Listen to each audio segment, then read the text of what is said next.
With Edo State Governorship Election Petition Tribunal still dey ongoing, the Chairman Critical Committee of the People's Democratic Party (PDP), Dr. Tony Azegbeme, don condemn the leadership of Senator Monday Okpebholo and the All Progressive Congress (APC) as dem accuse dem say dem don hold illegitimate mandate wey dey cause plenty suffering and insecurity wey affect every part of society. Dr. Azegbeme talk this one for one talk meeting with Tori people, where he explained the failures of Okpebholo's government and call for urgent attention to the situation of people for Edo State. Oga Azegbeme talk say the main responsibility of any government na to protect the lives and properties of his people. He con sharply criticize Okpebholo's government, say he failed woefully for the duty to protect the people, say at least 35 innocent Edo people don kpai just within the past 2 weeks, including one by Timon Philip Ebo, Christopher Bello, and Victor Gedegbe wey kpai from attack of violent herdsmen. Dr. Azegbeme con talk say Edo State dey under attack with violence everywhere from Edo South to Edo North and Edo Central. The people of Edo State have been put through unprecedented distress and chaos for the past 3 months that Senator Monday Okpebholo and the APC have held sway with a mandate we believe to be illegitimate and are keenly contesting in the ongoing Edo State Governorship Election Tribunal. Having adopted our final written addresses, following our watertight documentary evidence at the tribunal, which we believe has accurately exposed the electoral heist of September 21st, 2024, we are confident that the tribunal will right the wrong and return the mandate which was duly given to our party and its candidate, Dr. Asue Ighodalo, by the people of Edo State. You will recall that that day of election, there was a connivance between the INEC, between the police, between the military, for them to declare APC the winners of that election. In these 3 months of Okpebholo's illegitimate government, the sufferings that the Edo people have had to undergo have been across all sectors, multidimensional, and in many cases, most of these things are avoidable. But for the purpose of this press conference, I will be highlighting some areas where the Okpebholo government has turned the state into turmoil and crisis, endangering the safety and well-being of our people, where the current government has violently abused our people, both physically and mentally. The first sector we'll talk about is security. Everybody is aware that the primary responsibility of any government is the protection of lives and property of citizens. And in this regard, we can categorically say that the Okpebholo government has failed woefully.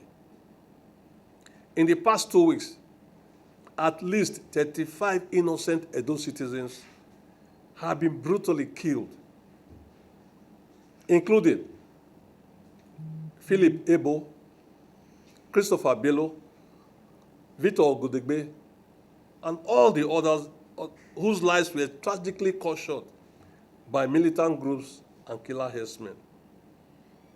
We just had a minute silence in their honor. Several others have sustained various degrees of injuries, and properties worth millions of naira have been destroyed and lost by households. The people of Edo State are under siege. This was even acknowledged by Okpebholo's political godfather, Senator Adams Oshomole, during his public outcry on the floor of the Senate in Abuja, where he lamented the worsening insecurity in Edo State under Okpebholo's watch. Where, in his own words, he said Edo State was under siege. The people of Edo State are really under siege. From Edo South to Edo North to Edo Central, killings and violent attacks have become rampant.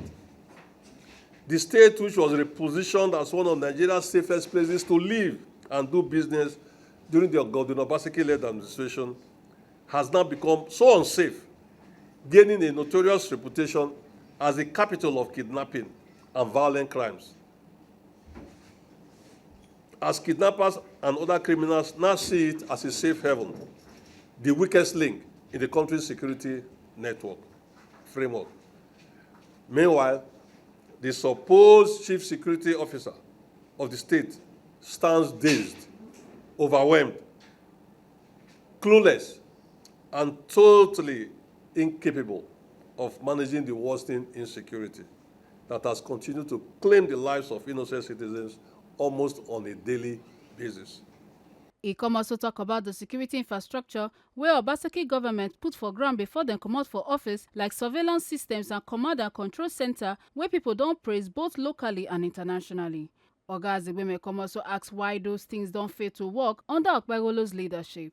It's interesting to ask Senator Monday Okpebholo what happened to the elaborate surveillance system with cameras and screens, the command and control system, among others, which Governor Obaseki put in place to the envy of the entire country and beyond. Why did Okpebholo disarm all the sectors of the Edo State security network after dislodging his leadership? Where are all the world-class standard secure communications devices handed over to all sector commanders across the state? Lastly, how many security council meetings has Okpebholo held since he was sworn into office? And what was the quality of these meetings, if there were any? Edo, Nigeria's new gangland. Edo State today has become a gangland of sorts. And if Okpebholo has achieved anything in these past 3 months in office, it is the mindless manner in which he has empowered thugs and non-state actors to intimidate and harass our own people. Transportation employees and employers have seen their lives turned into a living hell by thugs and hoodlums who harass, intimidate, and demand unlawful levies under the veiled protection of the Okpebholo administration. Similarly, Edo market women are in turmoil following the illegal imposition of a new market leader, Iyeki, who is working hand in hand with the Okpebholo administration to deploy thugs to extort, harass, and intimidate them. This has led to many of their businesses shutting down, with the women continuously protesting and rioting in frustration. Fear has become a constant companion for many Edo citizens who now live with the daily anxiety of becoming the next victims of relentless intimidation, attacks, or brutality by thugs and non-state actors employed by the Okpebholo administration. One can only imagine what we will expect in the coming days that this administration will be in place. A drastic drop in Edo's IGR. It is the activities of these non-state actors who have been employed by Okpebholo as reward for their role in the electoral heist that brought him into office that has led to the drastic fall in the state's internally generated revenue. The state has continued to experience a massive decline in IGR under the Okpebholo administration. In October 2024, during the final days of the Obaseki government, Edo's monthly IGR stood at approximately 8 billion per month. Today, under Okpebholo, the state is struggling with barely 3 billion monthly. In the last 1 month alone, Edo State lost 1.3 billion in revenue. According to the recently released IGR report for February, revenue plummeted from 4.7 billion in January to 3.4 billion in February. The level of financial leakage has been massive. These non-state actors, backed by political forces, are collecting government revenues and redirecting payments into private bank accounts instead of the state's treasury.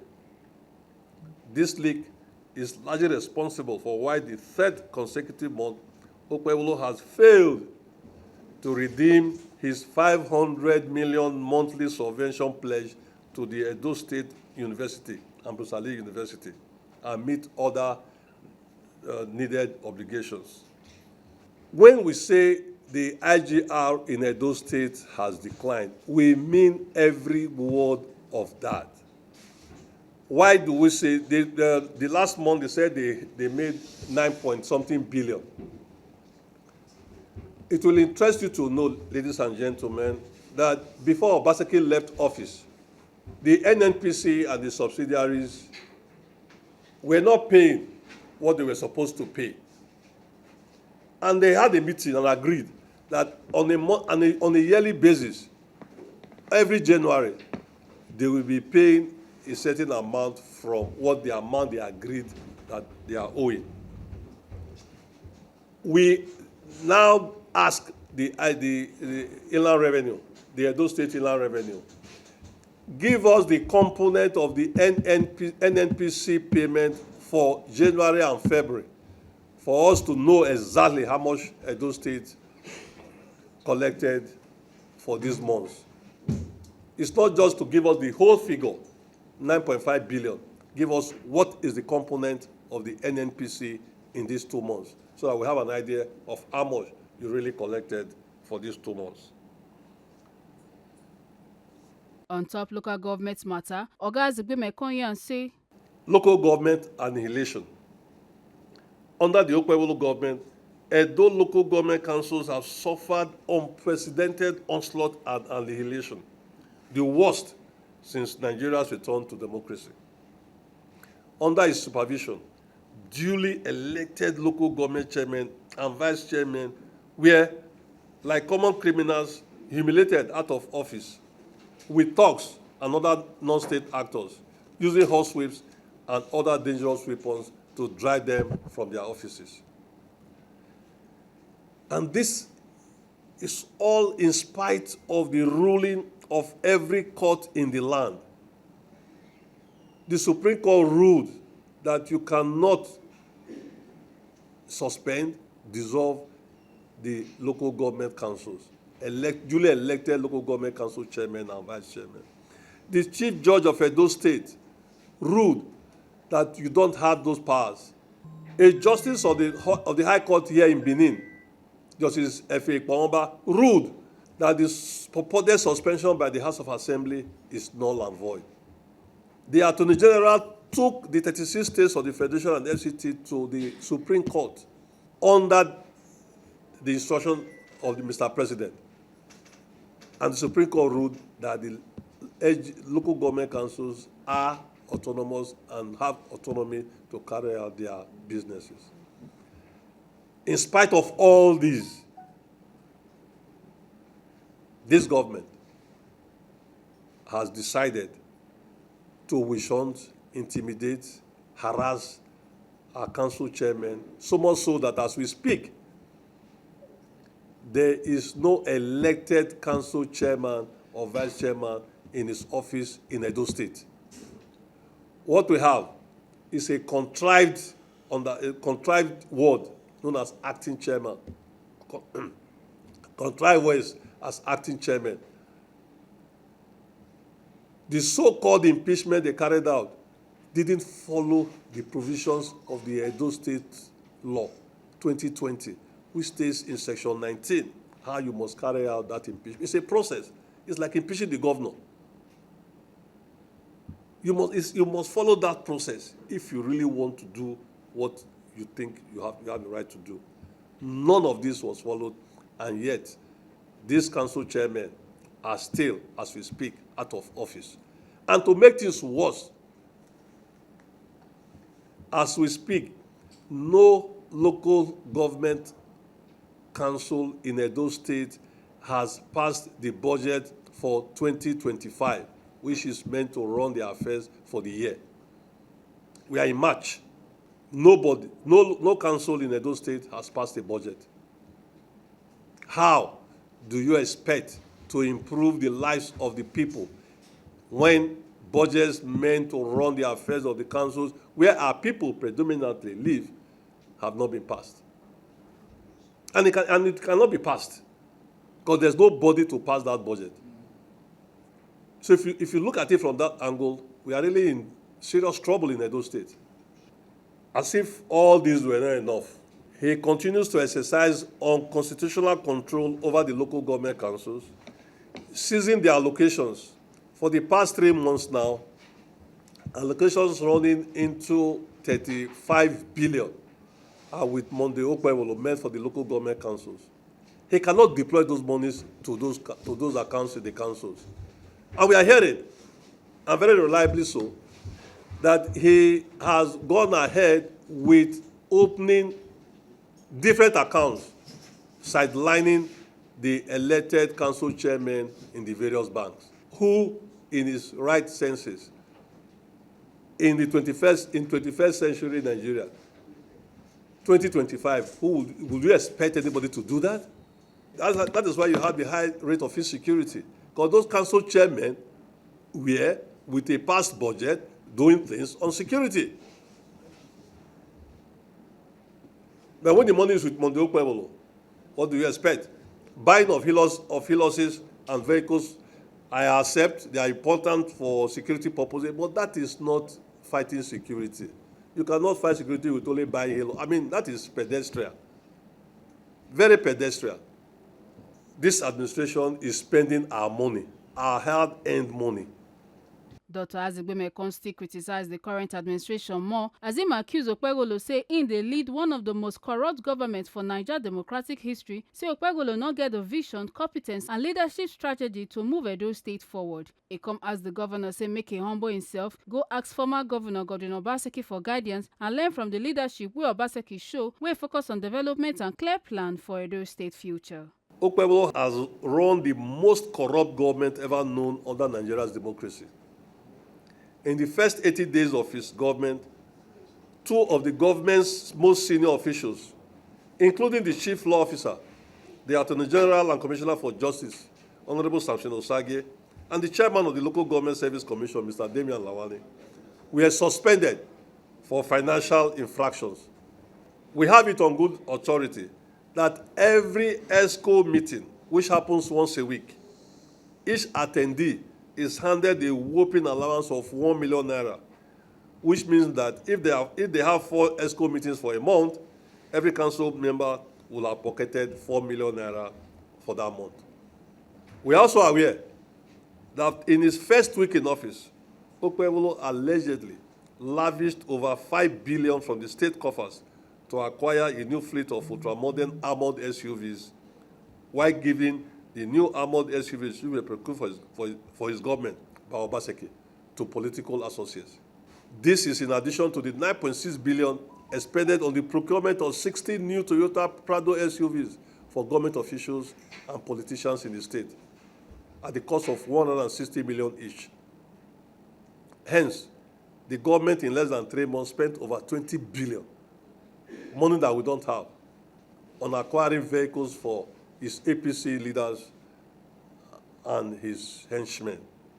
We also, our sources are telling us that Okpebholo recently withdrew 2.5 billion from the state's treasury for personal use under the pretense of paying compensation for land acquired along Sapele Road by the Edo State government for overriding public interest during the previous administration.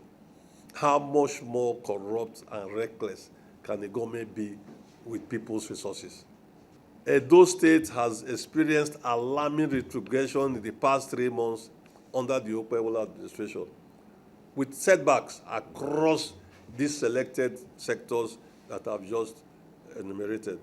From education, where Edo has taken a notorious backseat, ranking least on the list of states with top priority and budgetary allocations, to the health sector, where even the most basic medical consumables are now unavailable, to security, economic infrastructure, power, and technology, among others.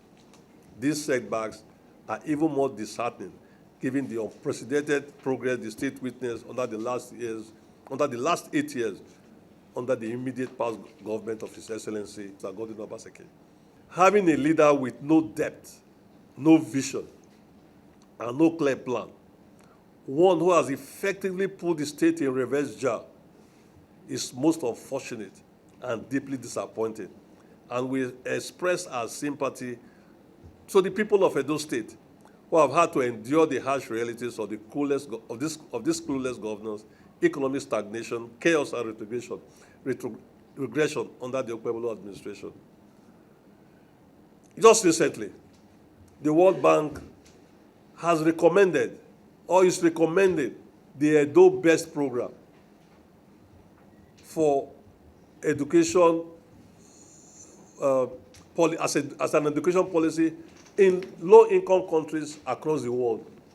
And yet, this is the same Edo BEST that this government have been castigating. You saw that report.